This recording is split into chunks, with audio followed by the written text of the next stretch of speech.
And we're live. Hi.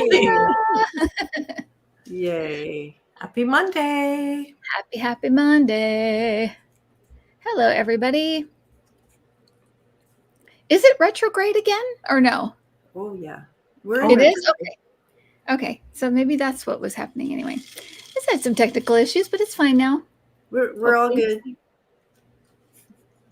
Mm-hmm. Yeah, I was thrown off a few shows this week. Oh, yeah? It's been crazy. This one's been a crazy one. Okay. Yes. That's good to know then. Yeah. How is everybody doing? Is everybody are you guys holding up okay? It is good. It's Monday. Happy Monday, Yeah. And here we are. I just got off I did a live with Angel Feather Tarot, and she's in the house right now. Hi. Oh, nice. Yeah, we just did a live, and that was fun. Nice. Andrea, you did it last week or something as well? Yes, I was on her channel last week, and I was kicked off a few times during the show. Oh no. Oh my gosh. Crazy times. What are you gonna do? But what did you talk about? So we did like political readings and one spiritual question and then one personal reading. Nice. Yeah. So it was fun. Nice. We just talked about current events mostly, and then wrapped it up, and of course we plugged Andrea's cards like crazy. Oh, bless. Yeah. Yes. Yay. Plug them again. Yeah. I'm doing a Q&A tomorrow night. I'm going to do a Q&A tomorrow night if people have questions. Nice. So, great. So Q&A. Yeah. Great. What time is that going to be, Andrea? That is going to be, I think it's at 7. Oh, I love this. Is this your calendar? I'm flipping through my notes here. 7 p.m. Eastern. Okay. So 7 p.m. Eastern. So 4 p.m. on Tuesday. So 4 p.m. Pacific and somewhere in between for the rest. All right. Nice. Okay. Are you guys ready then to dive in? Oh, so ready. Okay. So now I'm first because we go by alphabetical order, but this one, I have had this requested probably more than any other person. Wow. This person requested. And my thing was, are they ready? I just wasn't quite sure. And then all of a sudden I felt like, yeah, they're ready. They're good to go. Okay. So my pick is Amy Winehouse, the singer, songwriter. Ooh. And I'll just kind of dive into her story. It's not a very long, it's a very packed story. There's a lot in it, but it's not very long because she died at the age of 27. She's in the 27 Club, which is, Janis Joplin, Jimi Hendrix, a lot of people that died young, yes. And kind of a lot of drug overdoses. Jim Morrison, a lot of like that kind of thing. So she was born September 14th, 1983. Does that make her a Virgo? Yes. I love Virgo. Virgo. I can attest to that. Oh, yeah. Wow, you're good. I love Virgos. My husband's a Virgo. My best friend's a Virgo. So I have an affinity for Virgos. Yay. She passed away July 23rd, 2011. And again, she was 27. She's a contralto singer, kind of a lower register voice. The thing that I love about her is she came along during the time of kind of we were just coming out of like the Britney Spears and that kind of almost like baby voice that a lot of singers had at that time. And it got very popular.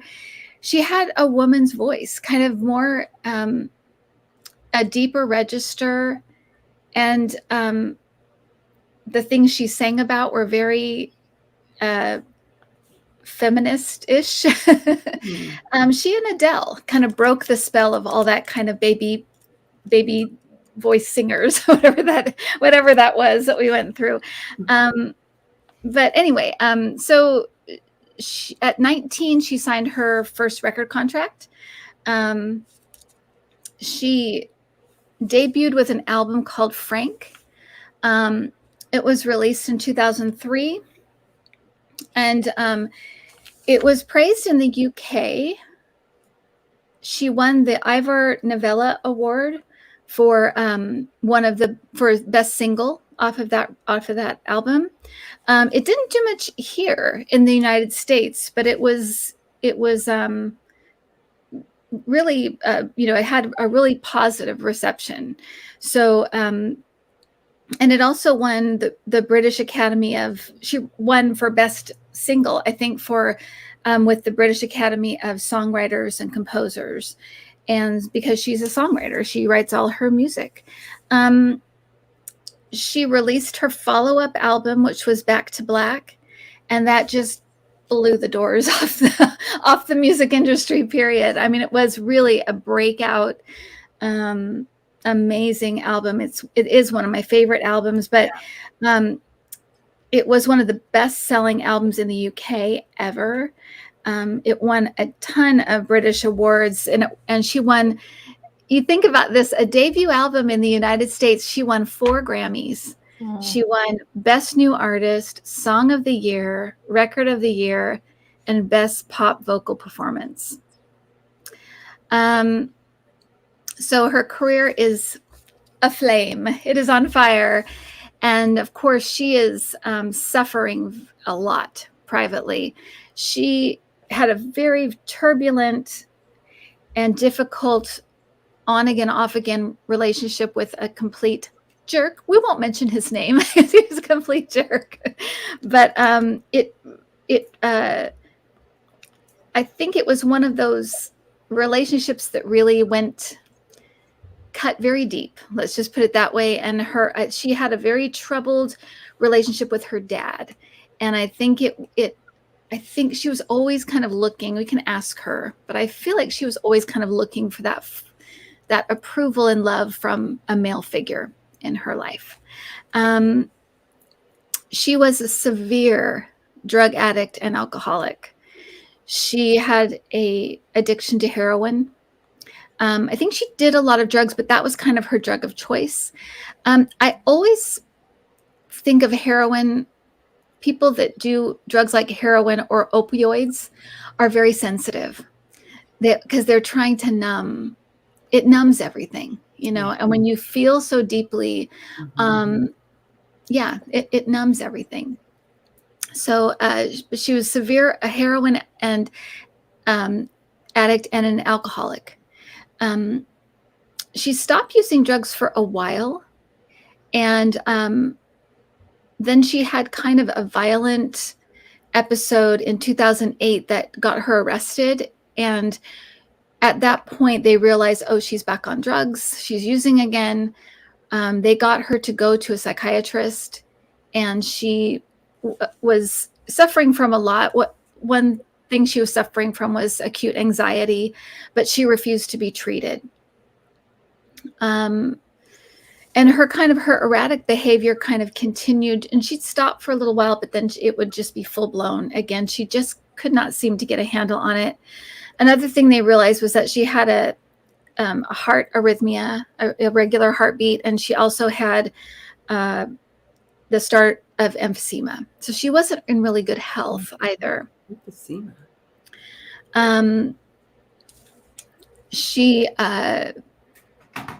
She actually passed away. So she passed away in 2011, and she was working on her new album, and she passed away in 2011 from alcohol poisoning. So here we lost another bright, shining star to alcohol and drugs. Yep, there she is. And I think that,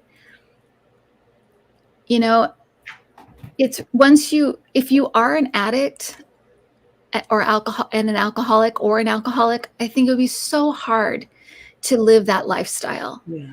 It lends itself so well to just being, kind of you're in lots of strange places. You're alone a lot. You're,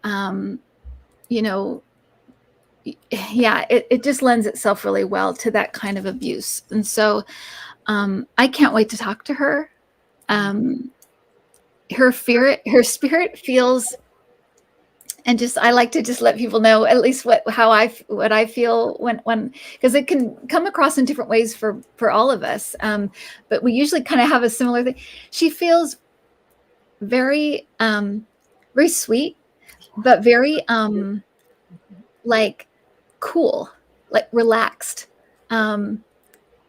chill, but kind of a cool person. You can feel that she's just kind of cool, and she's very but very sweet. There's an underlying sweetness to her spirit. So I'm excited to talk to her. But is there anything else you guys want to add? I was, before you even said that, I was, kind of checking in with her, kind of watching her as you told her story, and she's just so sweet. I also sense kind of like she worked at being on stage. That was hard, and you're right. She said you were spot on with the whole. It was so hard. Like, she kind of gives me the sense of being a homebody, but having to be going all around everywhere. And so that did lead to that. She didn't want to do drugs. She didn't want to do those things, but it was one of those, like you said again. And she said, yeah, and I don't know her at all until Andrea just showed me the picture. I'm like, oh, I still don't know her. Really? Well, you got to listen to Black on Black, the album. Oh, maybe. So good. It's one of the best albums ever. It really is. It really is. Yeah. Okay. I'll listen to it.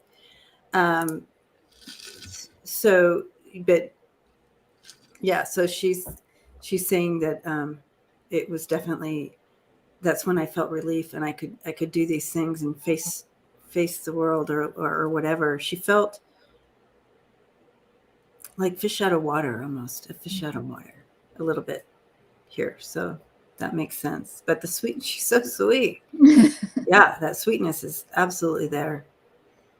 I loved her persona, like outside of the drugs or whatever, but the beehive hair, that sort of retro look, sort of tough, kick-ass sort of, persona. Her voice, I mean, please, I can't even, right? Like, just an incredible voice. I really wish she would have lived, because I would have loved to hear her sing for many, many years, right? Instead of, wow. Yeah. Yeah. Just an incredible voice. Someone thinks she's an old soul, possibly.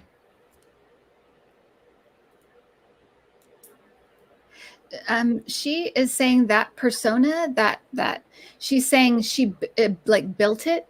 It was she's saying it was like almost like a security blanket a little bit. It kind of was her wall to the world in a way, for her real self, and this persona was between her and the world. But she's saying that I'm getting chills with that for some reason. So she could be a character and be able to go out and do all these concerts and travel. Right. But she was like this little gentle bunny inside. Mm-hmm. Yeah. Yeah. And she's saying it was a middle finger to the industry, because they kept telling her, you don't look interesting. You need to change this. You need to look. So she's saying, oh, you want me to stand out? And the tall hair. She's like, it was a middle finger to like the she's saying F you. It was an F you to the industry, in a way, for making her feel like she wasn't enough. It was like, oh, you want something to stare at? Okay, I'll give you something to stare at. I'll give you something to look at. Almost cartoonish in a way. But she's also saying, I had fun with it. But it started out as a F you, Yeah. You want something to look at? Okay, I'll give you this. Here's my hair. Here we go. She didn't have traditional like Barbie looks, like she. Yeah. Right. Right. boy, does she ever have talent. Yeah. And that's why we shouldn't be so superficial. So yeah, I see the alcohol and drugs trying to heal herself. Quiet that pain that's inside of her. I really wish she could have had, therapy or something else to help her instead of turning to this stuff to make her. She's saying she was really scared of therapy. It really frightened her because she always felt like she was keeping her deep sadness at bay all the time, and she was so scared of somebody opening that up and seeing what's inside. She was so afraid. And she's saying, if I could have just had the courage to just look in there, it probably wouldn't have been as bad as I thought. But I was terrified to look deeply into it because I just didn't know how deep it went, and it was scary. It scared me. It scared me. As she's saying, it really scared me.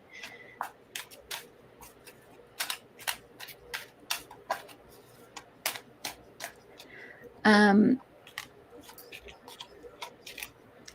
was just asking her what part her music played in that, how she used it.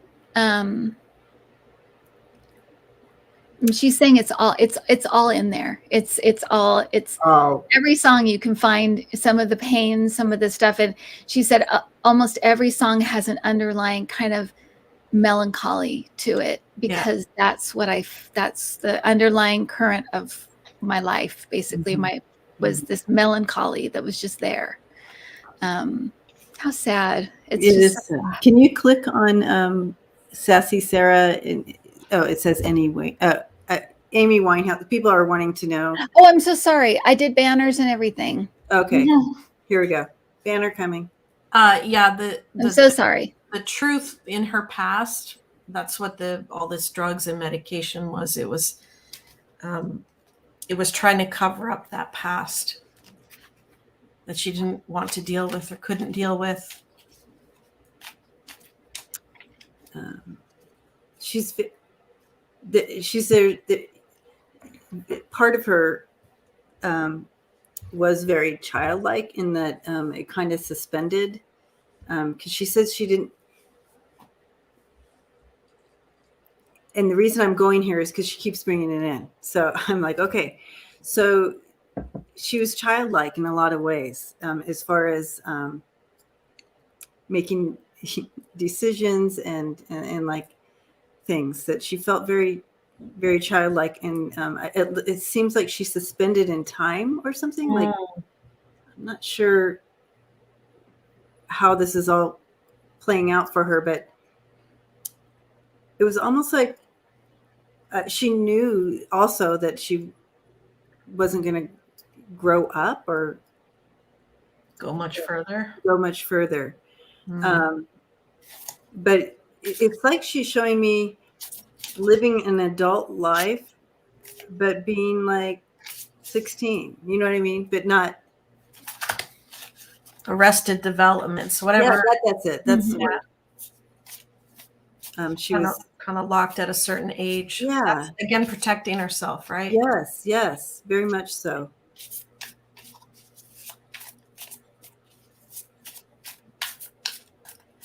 She's also I'm asking where's the like sometimes they'll show me with people around them. She's showing me like animals or a kitten or like not people, like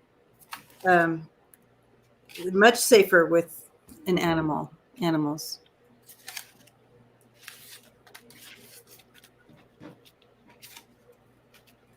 So again, with the judgment on her looks, everything else, it was a heavy burden on her, right? All of these insults really cut deep. I'm getting a sense that perhaps her mother was someone who also either was maybe, I don't know, you see the wooden spoon, too much discipline or sharp tongue, right? Insulting.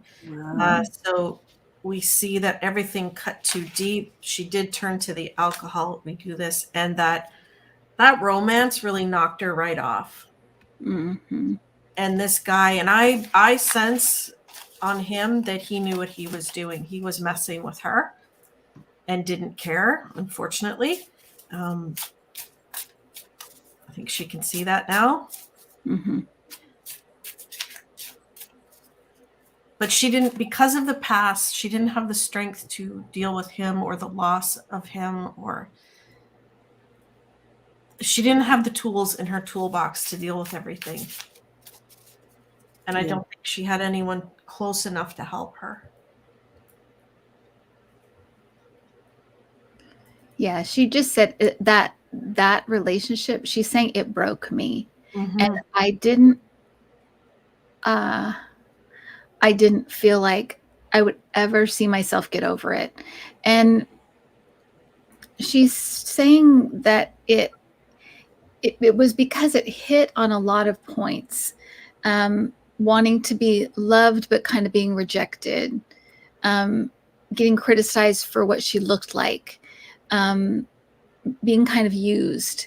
It's like it hit all of these points that she feared about herself. I was, unlovable, not worth anything, so she's saying, so it probably would have, the pain probably would have gone on and on because I was too afraid to get help. And maybe not, maybe at some point down the road, but she's saying I couldn't see an end to this pain. It just felt like it would go on and on and on.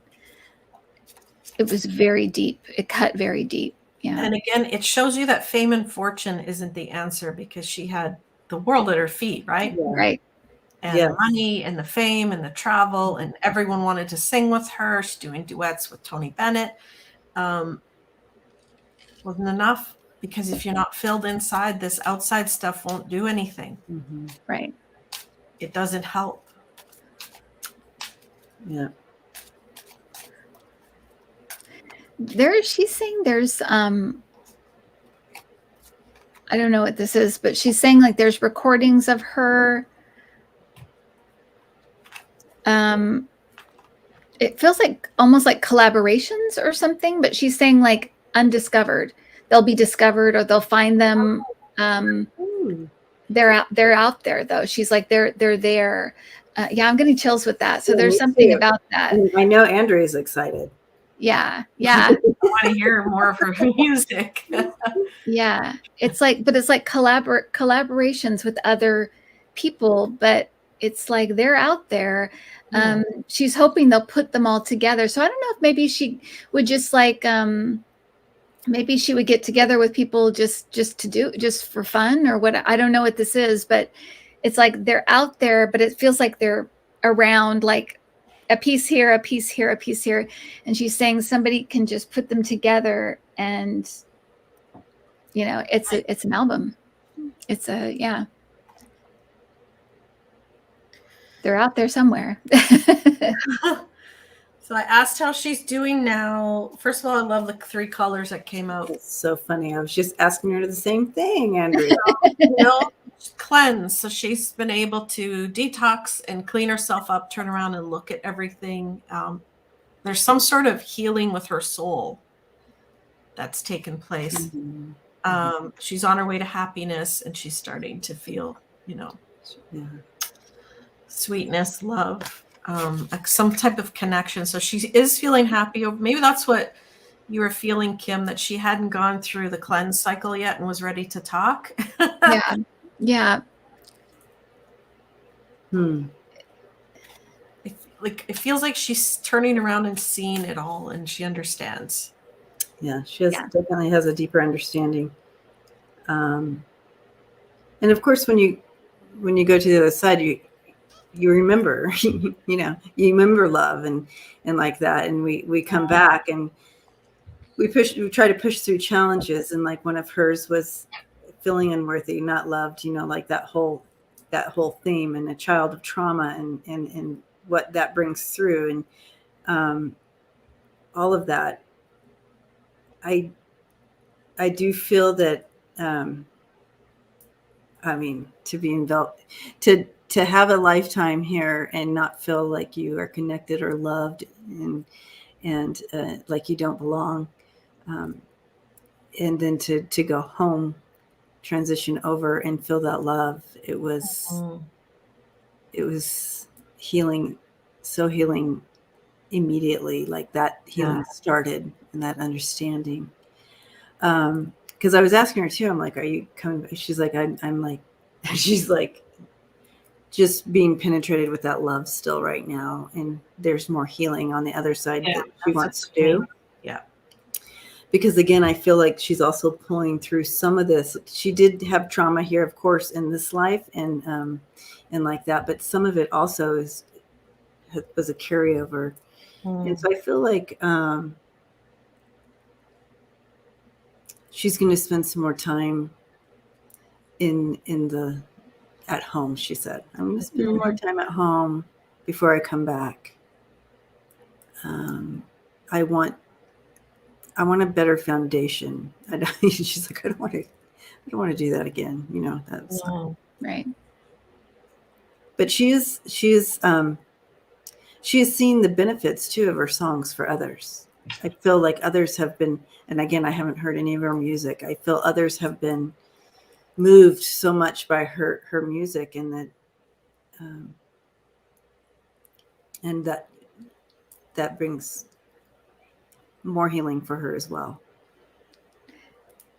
And I asked her what her message would be for us.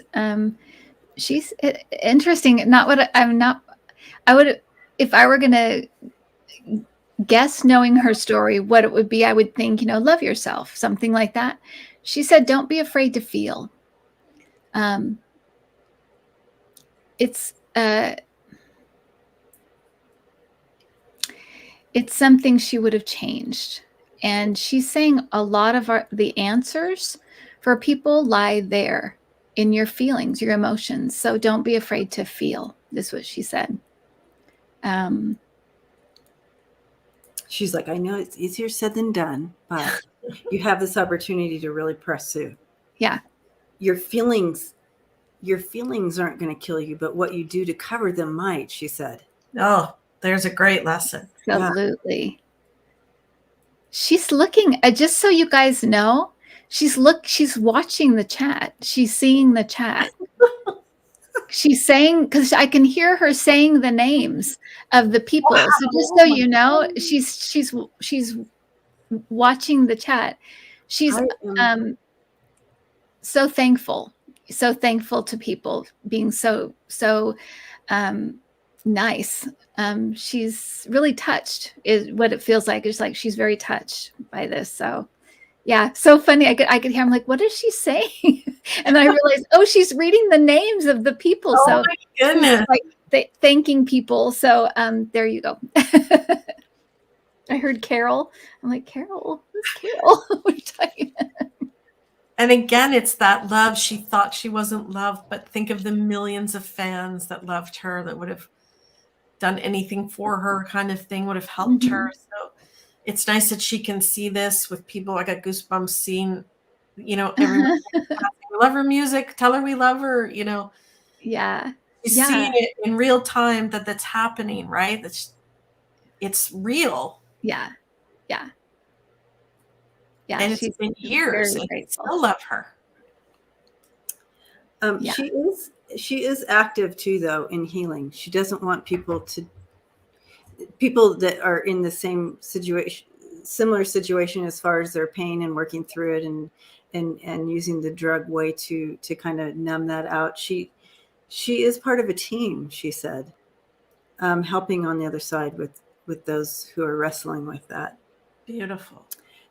I asked her that because she literally came up on right in here, right, like some, when you're doing a kind of like when you're doing a mediumship read with someone, it's almost to a point of like a trance situation where she could be able to really just speak right through me.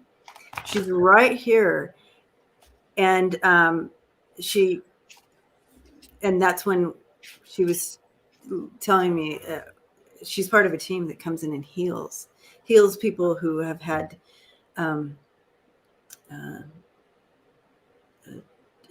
childhood trauma, and like that that may use tools to instead of therapy or whatever to overcome it. She is part of a team. Yay. But very healing. Beautiful spirit. Yeah. Really a sweet spirit. Mm-hmm. Yeah. Thank you so much for coming in. I really appreciate it. I'm glad that I felt like it was okay. You know, it was one of those ones I kept revisiting because I thought, oh, I would love to talk to her, but I'm just not quite sure. But yeah, it felt like, yep, I'm ready. So Yeah. She feels like a sister, if that makes sense. I feel like she's a sister. I don't have a sister, but if I had a sister, I feel like it's that kind. It's not like a friend. It's not like an older person. It's not. I don't know. She has like a sister vibe. Like that. Yeah. Like you want to take care of her as your sister or something, and she's very gentle. Yeah. Well, and she's feeling like that with everybody here too. Mm-hmm. You know what I mean? Like we are sisters. Yeah. And brothers. Yeah. Awesome. So everyone listen to her album this week. I'm going to now. Yeah. Back to Black. Yeah. Back to Black. So good. All righty. It down. Back to Black. So next up is Andrea, your pick. Okay. As you guys were, I think Debbie, you say sometimes you get a tap on the shoulder of who wants to come in. So the other day I knew it was an educator and I just had to find her and I found her. Lucy Diggs Slowe. I believe that's how you say her name.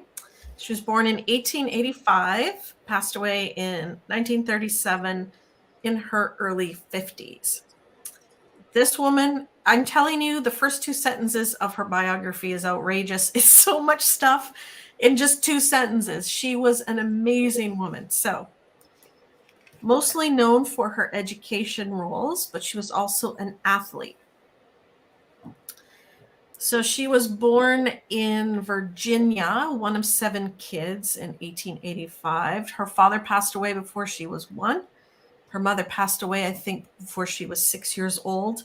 So her and her sister Charlotte moved in with her aunt and was raised by her aunt.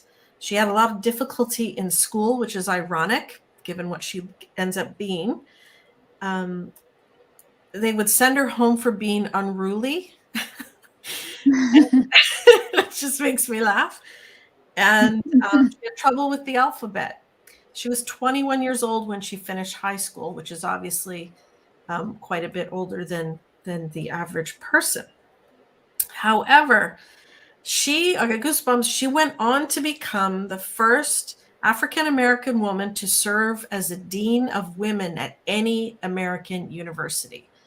So she went to school and she went to school hard and she rose right up. Wow. She was a valedictorian in university. She was one of only 2 people in 1904 when she graduated to get a scholarship. One of only 2 people in that area. She was also the first African-American woman to found a sorority, Alpha Kappa Alpha, and she was also their first president. So lots of university schooling, college, all that kind of stuff. In 1922, she became the Dean of Women at Howard University and worked there as dean and then eventually in an admin situation until she passed. So a long legacy at Howard University.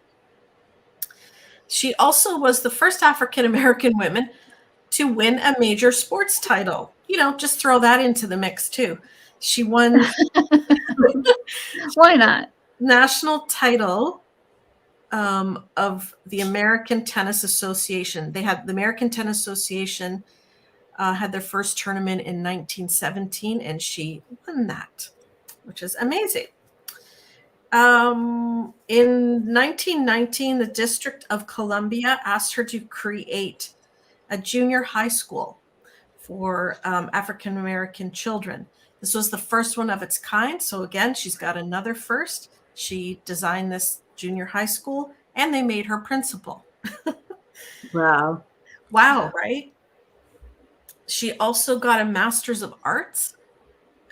She just kept learning all the time. She started and was part of a club called the Du Bois Circle, which was a group of African American women who got together to discuss current events and art. So this is, in late 1800s, early 1900s, right? Also, with her scholarship, there was a really low percentage of people that even went to university at the time and even got scholarships. So she really was really an overachiever, and again, valedictorian. She also, when she was at Howard University, she started this training for women in the modern world. She wanted women to feel empowered, to be self-aware, and be aware of global issues. So have a global vision, right? So not just so immediate in your own town. She wanted them to think big and be empowered and all that kind of stuff. Andrea, Connie says that Kamala Harris is in Alpha. Oh, is she? How cool is that?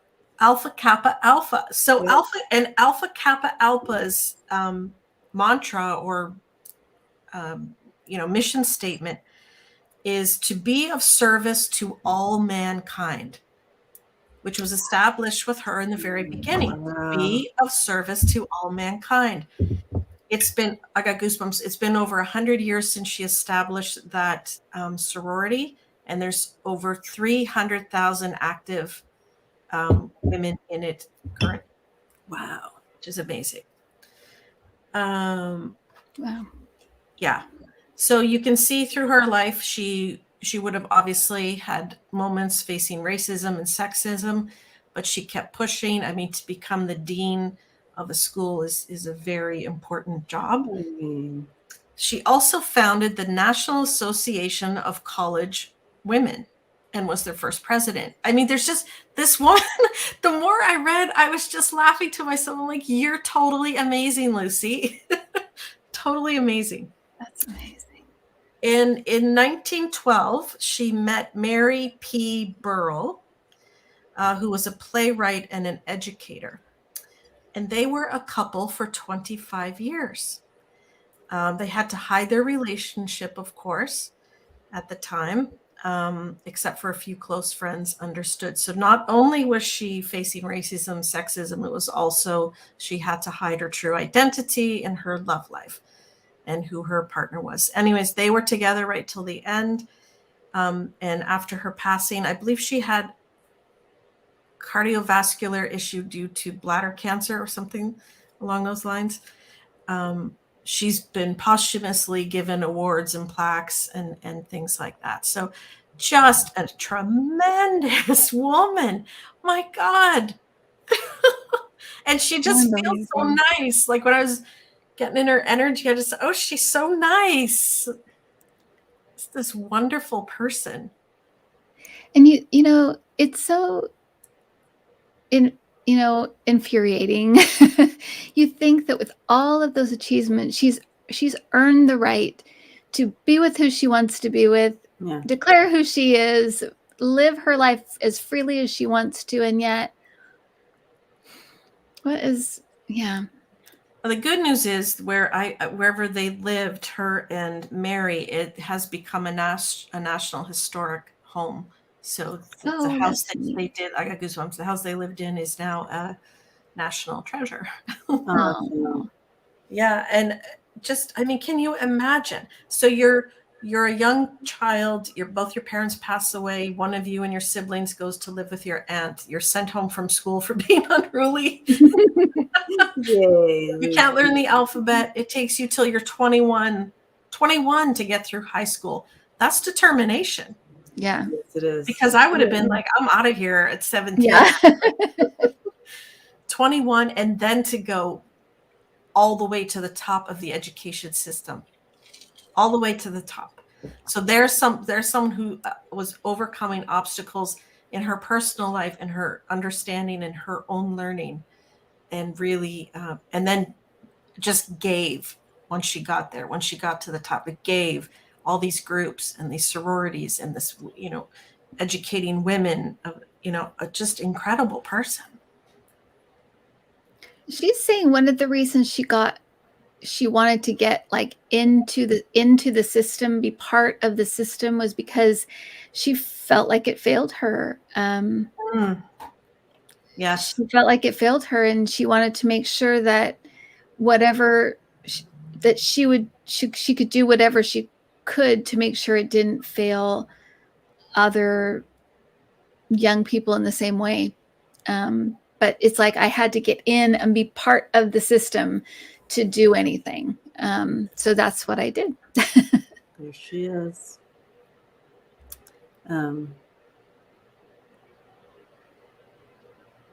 Playing tennis. I mean, and again, at that time, to be doing these things, any woman at this time. Right. And then add woman of color. That's right.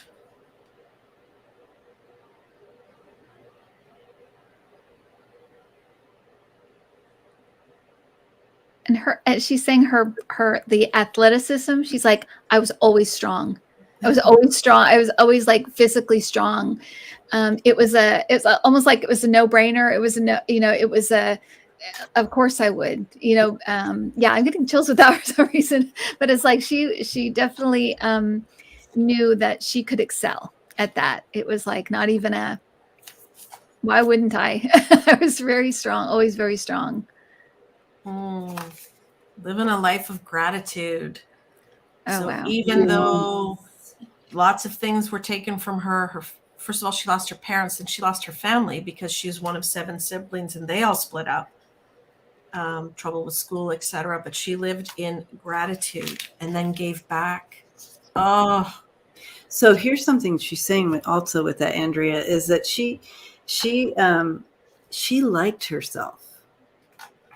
See, a lot of times life beats us down and we fall into that we're not good enough, no one loves us, like what we just read on, similar to that. She liked herself. And she honored her existence by doing what she did. And so she says, check that out, you guys, in your own lives. Where is it that you're not honoring your existence? She says. Wow, that's really powerful. Yeah, it is. I'm going to write that down. Yeah, can you write that down, please? Where are you not honoring your existence? Great sense of self-worth. I think she had a great sense of humor too. Yeah. Not like outrageous, but just like she could see the funny side of life.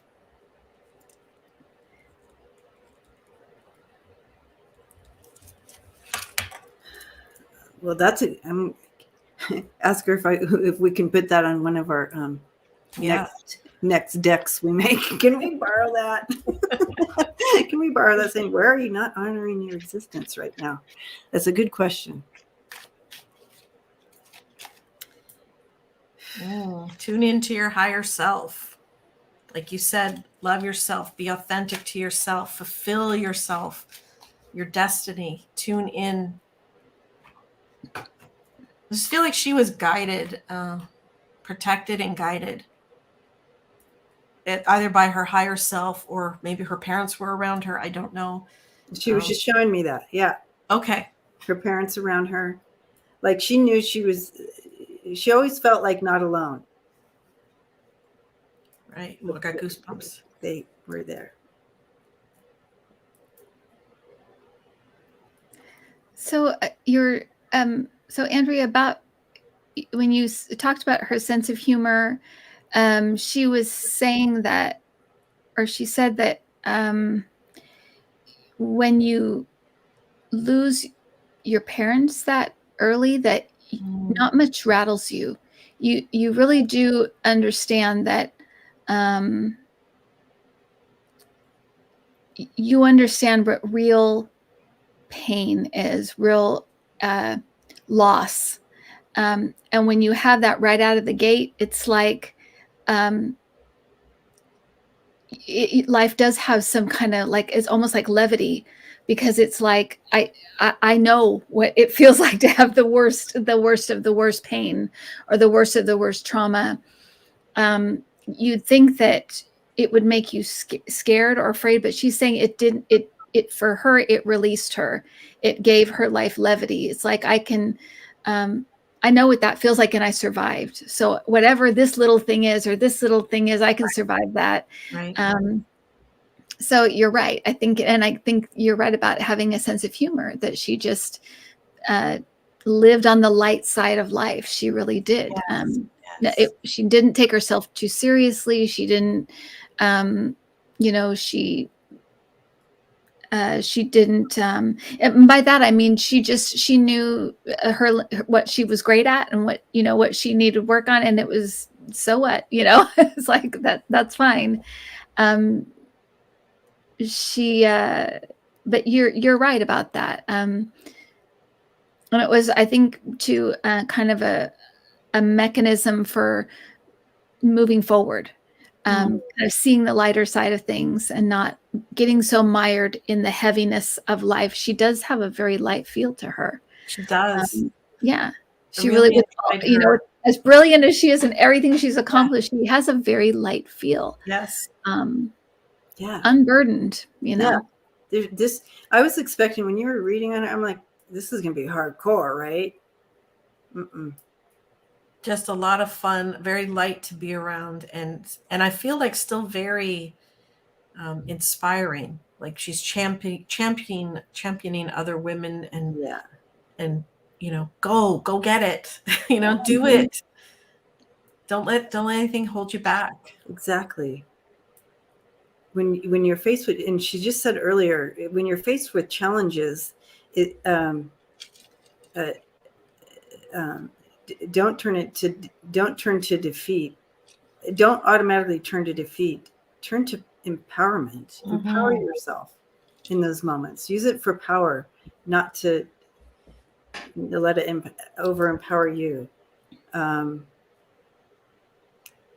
It's how you embrace your life and do life. It's like, she, from the very get-go, like you said, okay, I can either let all the challenges of this existence, because obviously it's hard. She's showing me, stepping back history, how what people survived, what they went through. She saw the depths of horrible illness all around her. And she chose to not allow it to take her down, but to empower her for more. And so it's like, we actually do kind of have a little bit of a choice in that, how are we going to spend this energy? Yeah, that happened and it's horrible. Do we stay there? Do we stay in that? No. She's like, get out of that muck and mire. That's not the way to do your life.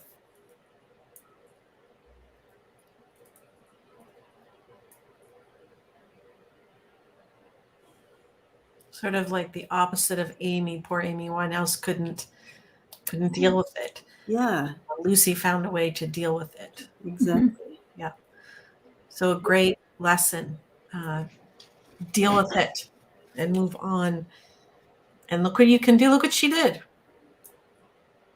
Yeah. Look at all the things she did. Do you think maybe you could do one thing? Like, could I do one thing? Do one thing. One thing. Yeah. Oh, well, thank you, Lucy. What a wonderful, wonderful person. Yeah. Yes. Yeah. Amazing lady. Yeah. Beautiful.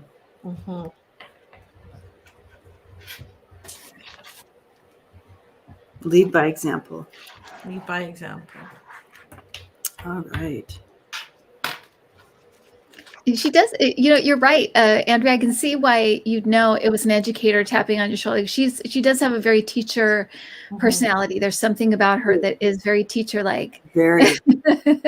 And I like that she's not judgmental. There's no judgment there. Like if you know, she's very like, okay, so if you don't see it that way, let's see if we can paint another picture that you can see it this way. You know what I mean? It's very teacher-like. You're right, Kim. Very teacher. And just keep doing your best.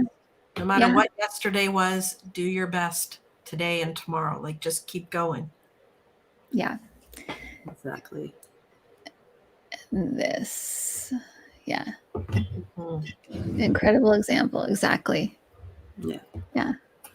And again, it's just a crime that we aren't taught these things in school about, look at all these women that we read on, and I can assure you I never heard probably about any of them really in school. I mean, did you? No, not at all. Well, thank you, Lucy. That was, amazing. What an amazing lady. What a great pick, Andrea. Yes. Really good. Well, she picked me to come here. So. Yeah, I was going to say, what is she picked you. She made a great pick in Andrea. Well, good. So, and Debbie, you're up. I am. And I'm so excited to bring forth Matilda Joslyn Gage. What an amazing, I was just so excited to read on her. She was a pioneering suffragette, Native American Native American rights activist, abolitionist, and a very free thinker. So let's get to know her a little bit more. She was born in New York, and she was born March 24th, 1829. So I don't know what that makes her. There she is. And then she died March 18th, 1898. I feel like that would make her 69. Anyway, I'm horrible at math. You guys can figure out.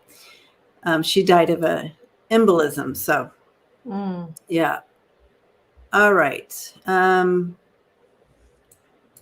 Matilda was, like we heard, like I said, she was a pioneering suffragette, abolitionist, and Native American rights advocate, one of the foremost theorists of the women's rights movement in the mid-1800s. She criticized organized Christianity for its role in oppression of women. Now, I want to pause here because she herself was very spiritual. So she was very, very spiritual. So very much kind of like, kind of what I guess we would, like, we're very spiritual. We believe in like all this. And so she was like that. And she wrote books on it.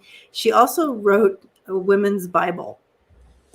Oh, really? Yes. Wow. So Chris interesting. Asking for the photo again. So. Oh, okay. Yeah. So, and she wrote a women's Bible. She's an author. Okay. So she got married at 19. So here's something beautiful about her. And I like that she's bringing that. This is part of her, because she also, even though she was very in this awareness in the early 1800s, and but she got married at 19, and she had 5 children. She cooked and cleaned and loved it. I mean, that's part of. She embraced that part of being a female. And I like that, because it is a beautiful thing. We don't, you know what I mean? So that can be combined. And she showed how to do that through her life. She, let's see, got married at 19, but continued. She became a pillar of the women's rights movement.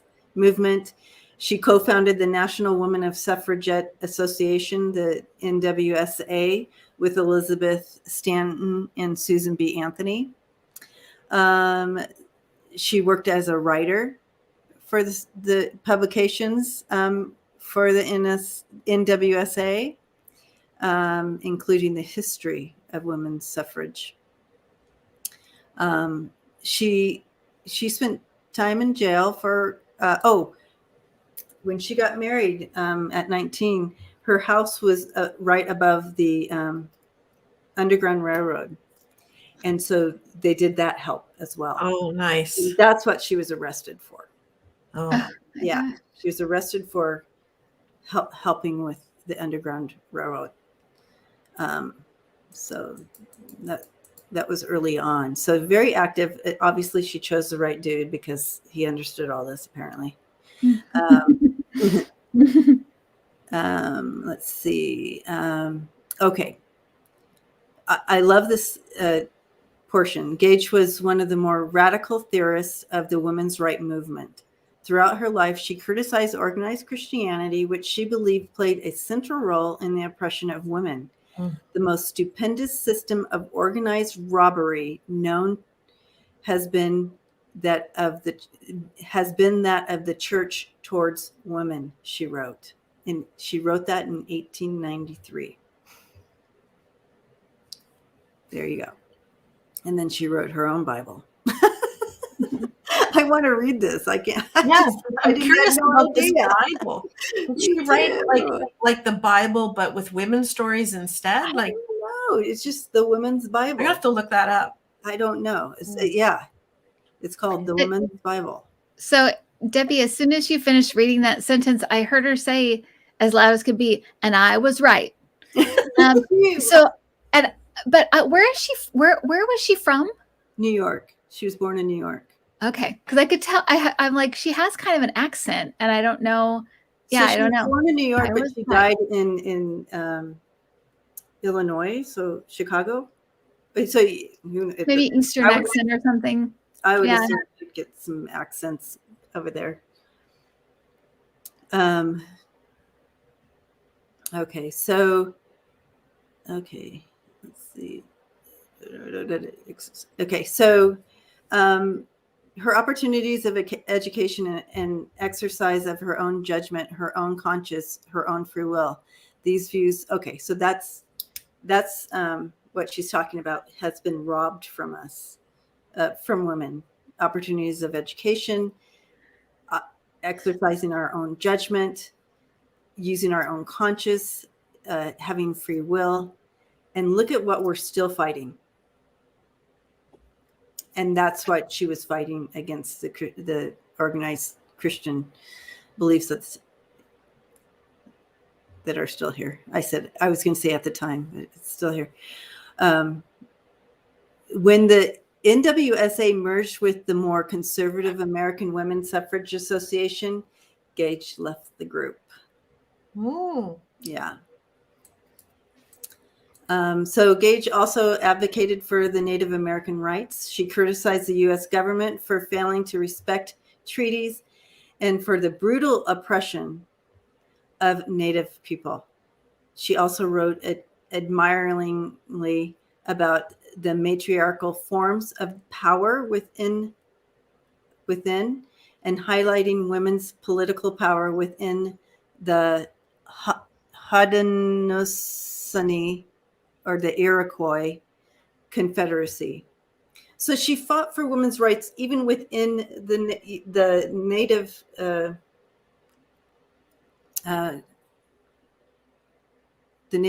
community. She spent time with the Haudenosaunee, I'm sorry, I'm butchering that, in 1893. The Wolf Clan of Mohawk Nation offered her an honorary adoption. Wow. Oh my gosh. That is so cool. So that's a great honor. I know. The things that she did in her lifetime too. It's just like, wow. So is she talking here about, okay, so okay.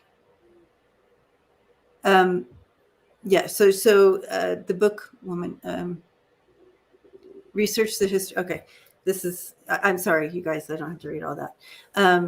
So Gage did die at the age of 71, and on her gravestone it says, "There is a word sweeter than mother, home, or heaven. That word is liberty," and that's on her gravestone. So, yeah. Wow. So, wow. I mean,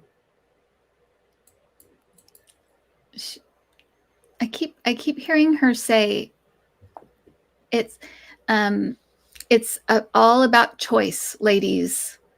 If we don't have choices, we don't have anything. That's what she keeps saying. wow.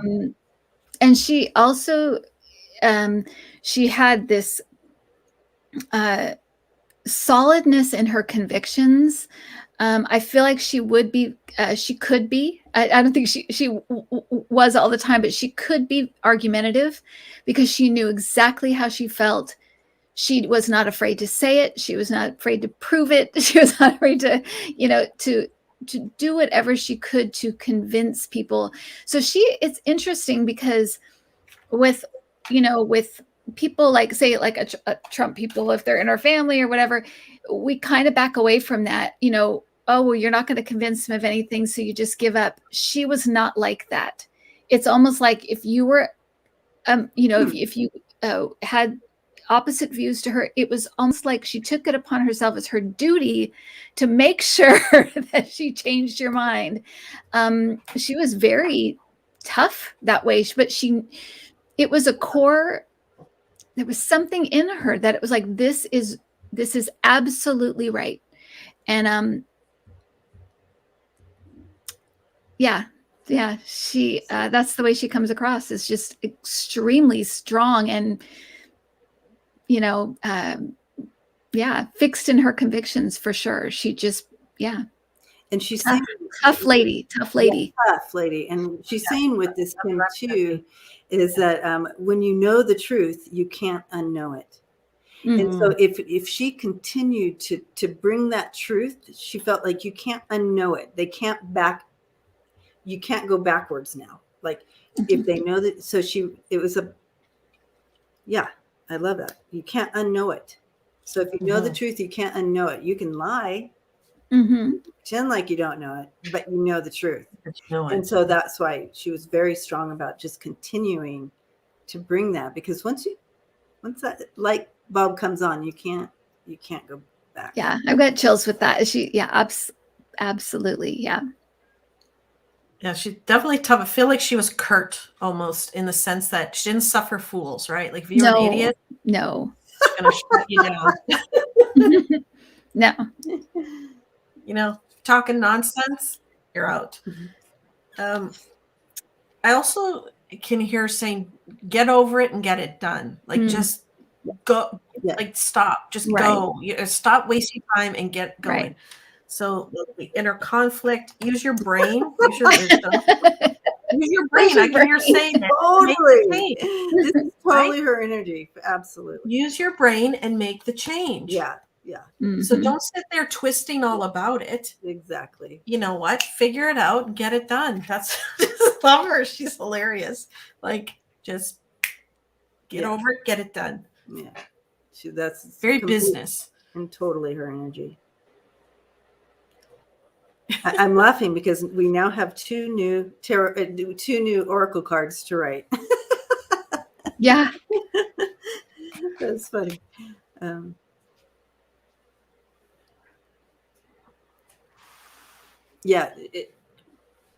She does. You're right about not suffering fools.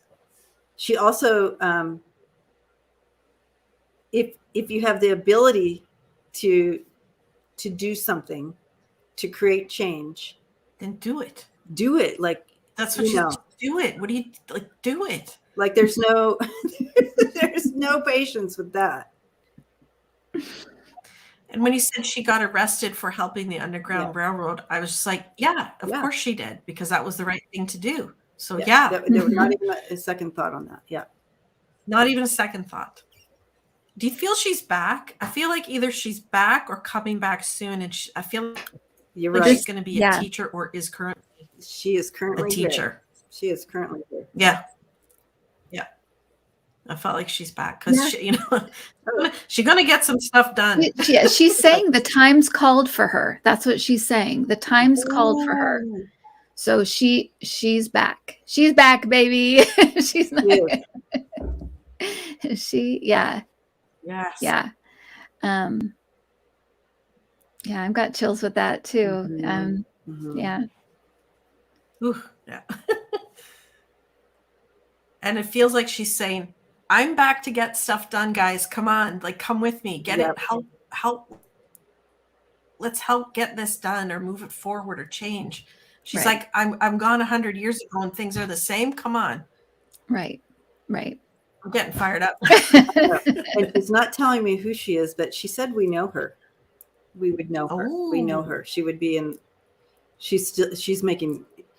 Yeah, she would be in that level where we would know her. Oh, but she's not saying who she is. She's not allowing me to see that. Okay. In the public eye, she said. Oh, interesting. Making change. And it makes sense because she wouldn't want,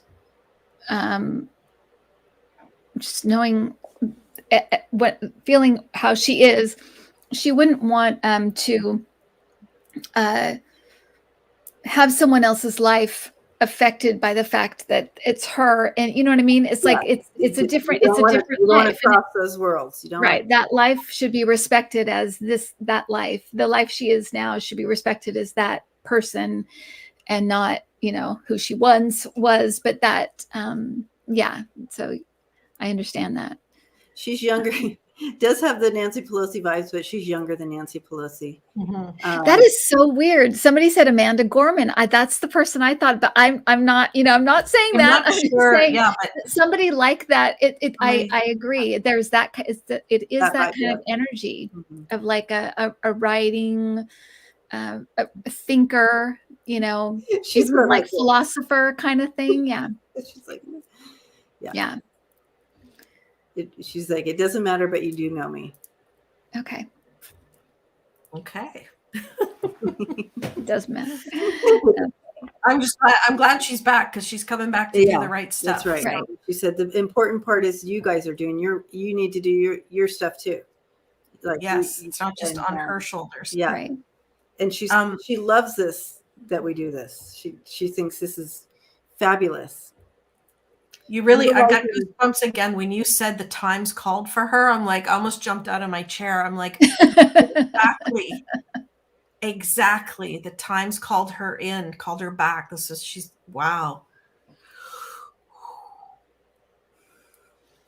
Matilda. Yeah, I think there's a lot of powerful energies here right now. There really are. It's, people can push back as hard as they want to. We're moving forward, and it might stop us for a minute, even take a step back a little bit, but we're moving forward. You can't stop evolution. You can't stop it. It's going to happen. So get over it, move out of the way. Let us by, because we're moving on. And they can come along when they're ready, but they're not going to stop it, She's like, you guys keep this train going, keep this engine running, keep verbalizing this, keep bringing this message out, keep doing this. And not only just this channel, but sending it out to the whole family watching here, that we keep this message going. We live the messages out that are coming forward the best that we can to our ability to keep living that truth out, the truths that we're learning, and the energy of empowerment that we're gaining. She says, live it out the best you can where you're at in your lives. Continue to do that, and keep your eyes wide open. Okay, so I just asked her about what that meant, and there's a lot of things that we don't want to look at. because it can be too hard. But she said, keep your eyes wide open, because that doesn't make it not happening when you go like this. That's Right. So I don't know if there's someone who specifically needed to hear that, but she's like bringing that in pretty strong. So yeah. Like she said, once you see it, you can't unsee it. You can close your eyes. Right. But it's still there, even though your eyes are closed. Exactly. It's still there. Wow. Yeah. Whew. I just feel I could see her in her 1900s garb or whatever time frame it was, stomping around in her dress and her shoes with purpose. And remember that she embraced being a woman. Mm-hmm. Yes. She embraced it fully. She doesn't want you to not embrace being a woman. Being empowered and being strong and being all these things that we're learning doesn't mean to put being a woman away. No, it's a gift to be a woman. We get to be a woman, right? So this is awesome. Embrace what we get to do, and but empower that. Yeah. Wow. She's amazing. I like her. I'm also getting, like from the three of them, especially Lucy, I'm getting to share these videos or this conversation that we have each week with other women and young girls, right?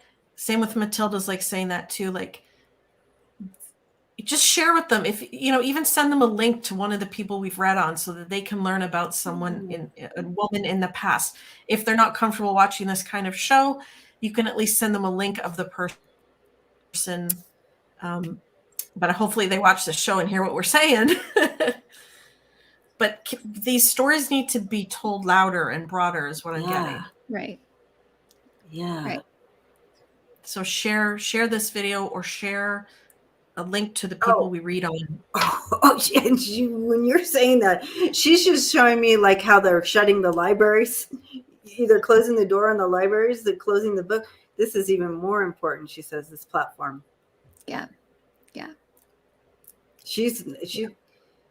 None of these ladies are happy about about the books, the book issue, that not allowing people certain book can't read certain books or whatever they're doing right now.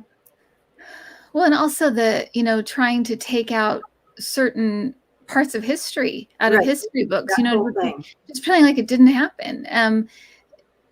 It's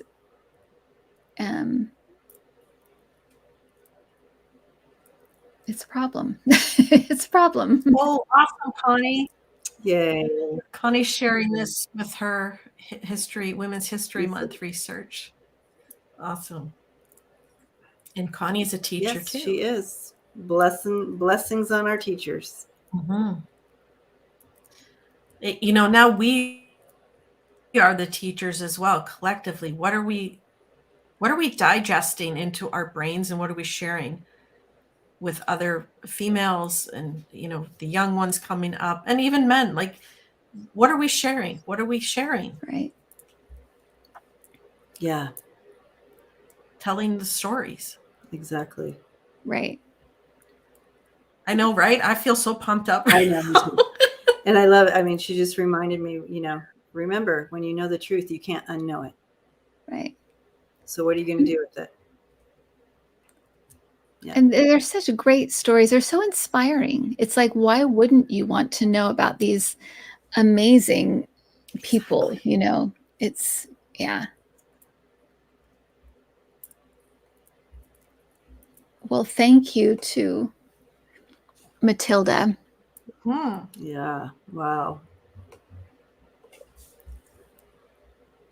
So, ladies, where are we next week? We'll be stopping by the old Lantern here.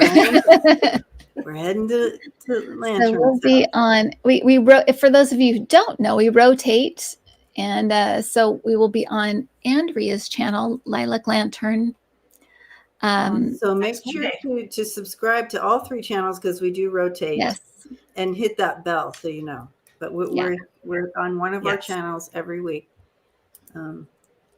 We've been doing this quite a while now, so you can go back and watch old episodes. If you're new, you have a lot of episodes you can watch. Yeah. But they're on all 3 channels. You just kind of have to go and find them, and they're there.